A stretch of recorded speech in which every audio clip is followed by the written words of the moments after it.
நடத்து, அவன் முதிர் வயதிலும் அதை விடாதிருப்பான்.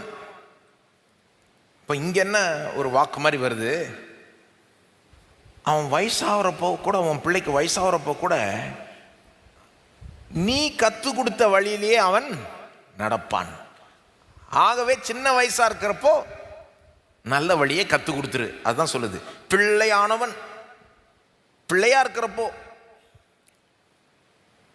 சின்ன பிள்ளையா இருக்கிறப்போ, முன்ன இந்த பல நூற்றாண்டுகள் முன்பாக சபையில் ஒரு பழமொழி இருக்குமா, give me your child until he 7 and then do whatever you want.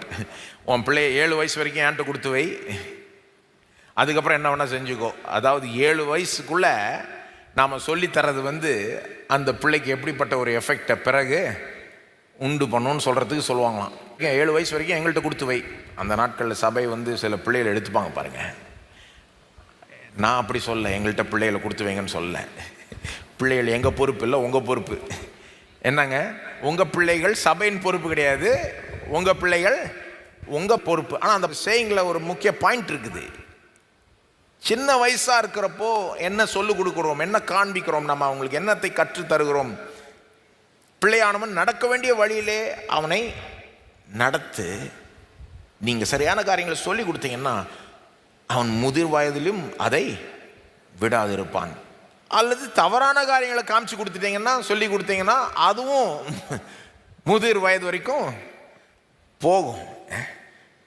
ஆகவே இதை ஏன் நான் வாசித்தேன்னா, முந்தின வசனம் சொல்லுது கர்த்தரால் போதிக்கப்பட்டிருப்பாங்க, இந்த வசனம் சொல்லுது நீ போதி. ரெண்டுமே உண்மைதான். கர்த்தரால் போதிக்கப்பட்டிருப்பாங்க. ஆனால் கர்த்தர் எப்படி போதிக்கிறார்? பெற்றோர் மூலமாய் போதிக்கிறார். பெற்றோருக்கு தான் அந்த பொறுப்பை கொடுத்திருக்கிறார். அங்கிருந்து வானத்திலிருந்து அவர் கத்துறதில்லை, பிள்ளையே இப்படி நட, அப்படி போ அப்படின்னு இல்லை. பெற்றோரை தான் வச்சிருக்கிறார். ஒரு கடவுளை போல பெற்றோரை வச்சிருக்கிறார்.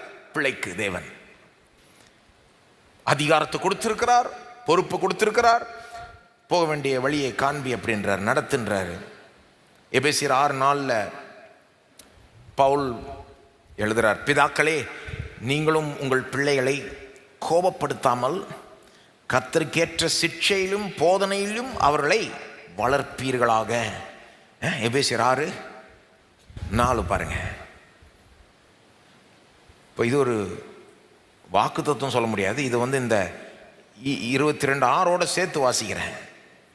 அதாவது போக வேண்டிய வழியை காண்பீங்க. பவுல் சொல்றார், கர்த்தருக்கேற்ற சிட்சையிலும் போதனையிலும் அவளை வளர்ப்பீர்களாக. அப்படி செஞ்சீங்கன்னா அவங்க தொடர்ந்து வயசான காலத்திலையும் அந்த வழியில் நடப்பாங்க. அதுதான் வாக்கு. நீங்கள் அவங்கள நல்லா ட்ரெயின் பண்ணீங்கன்னா, போதிச்சிங்கன்னா